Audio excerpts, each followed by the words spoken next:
అనగనగనగా ఒక అందమైన అడవి. పచ్చటి చెట్లు, పుష్పాలతో నిండిన పొదలు. చలాకీగా అటూ ఇటూ తిరిగే జంతువులు. ఇలాంటి ప్రశాంతమైన అడవిలో ఒక గుహలో సింహం నివసిస్తూ ఉండేది.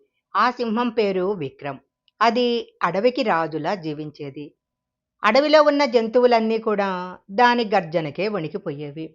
ఒకరోజు సింహము వేటాడిన తరువాత అలసిపోయి తన గుహలో నిద్రపోయింది.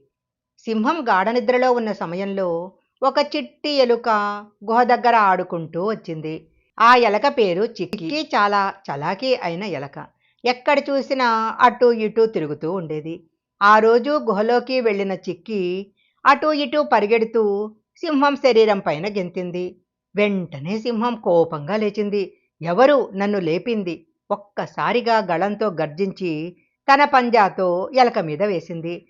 ఎలక గజగజ వణికిపోయింది. చిన్నగా వణికిపోతూ ఇలా చెప్పింది. నన్ను మన్నించండి రాజా. మీ నిద్ర లేపాలనే ఉద్దేశం నాకు లేదు. నేను తెలియక చేసిన తప్పు ఇది. దయచేసి నా ప్రాణాలు విడిచిపెట్టండి అంది. మీకు ఇప్పుడు గనక మీరు నన్ను వదిలిపెడితే మీకెప్పుడైనా అవసరమైనప్పుడు నేను సహాయం చేస్తాను అంది. అప్పుడు సింహము పకపక నవ్వుతూ, నేను ఈ అడవికి రాజుని. నువ్వు చిన్న చిట్టెలుకవు. నువ్వెంత చిన్నదానివో నీకసలు తెలియటం లేదు. నీ వలన నాకెలాంటి ఉపయోగమూ లేదు. కానీ నువ్వు చాలా ధైర్యంగా ఈ మాటలు చెప్పావు కాబట్టి నా మనసు కరిగిపోయింది. నీ ధైర్యానికి నేను నిన్ను మన్నించాను. ఇక ఇక్కడి నుంచి వెళ్ళిపో. ఇంకెప్పుడు ఇటువైపు రాకు అని ఎలకను వదిలేసింది. ఎలక ఎంతో కృతజ్ఞతతో మీ మంచితనాన్ని నేనెప్పుడూ మర్చిపోలేను.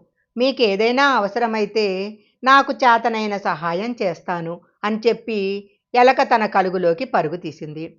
కొన్ని రోజులు గడిచిపోయిన తరువాత ఒక సాయంత్రం సింహం అడవిలో తిరుగుతూ అటూ ఇటూ పరిగెడుతూ ఉన్నప్పుడు అకస్మాత్తుగా ఒక వేటగాళ్ల వలలో చిక్కుకుంది. అది చాలా బలమైన వల. బయటికి రాలేకపోయింది. ఎలాగైనా బయటపడాలని ఎంతో ప్రయత్నించింది. కానీ ఆ వలను కొంచెం కూడా తెంపలేకపోయింది. ఈ బంధనాల నుంచి ఎలా బయటపడాలి, ఎవరి సహాయం అడగాలి అని ఎంతో ఆలోచించింది. పెద్దగా వేదనతో గర్జించసాగింది.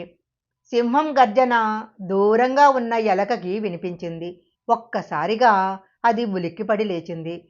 ఇది విక్రమ్ గర్జన. ఏదో కష్టంలో ఉన్నట్లున్నాడు. నేను వెళ్ళాలి అని ధైర్యంతో చిన్న ఎలుక తన చిన్న చిన్న పాదాలతో ఆ గర్జన వచ్చిన వైపు పరిగెత్తింది. సింహం చిక్కుకున్న వలను చూసి చాలా ఆశ్చర్యపోయింది. ఆ రోజు మీరు నా ప్రాణాలు కాపాడారు.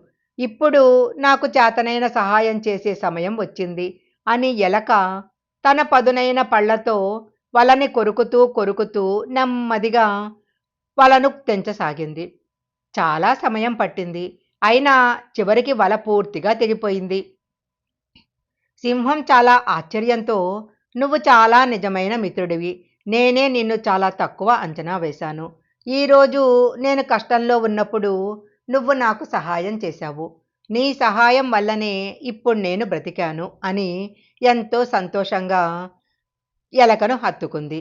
ఎవరినీ కూడా వారి ఆకారమో శక్తినో బట్టి తక్కువ అంచనా వేయకూడదు. మిత్రులు ఎప్పటికీ మనకు సహాయం చేస్తారు. వారు ఎంత చిన్నవాళ్ళైనా సరే. ప్రతి ఒక్కరికి కూడా తన విలువ ఉంటుంది. పరస్పరము ఒకరికొకరు సహాయపడుతూ ఉంటేనే అదే స్నేహం యొక్క గొప్పతనము. ఈ కథ గనక మీకు నచ్చినట్లయితే లైక్ చేయండి, షేర్ చేయండి. ఇలాంటి మరిన్ని కథల కోసం మా ఛానల్ సబ్స్క్రైబ్ చేసుకోండి. పక్కనే ఉన్న బెల్ ఐకాన్ యాక్టివేషన్ చేసుకుంటే మేము పెట్టే వీడియోలన్నీ కూడా మీకు ముందుగానే నోటిఫికేషన్గా వస్తాయి.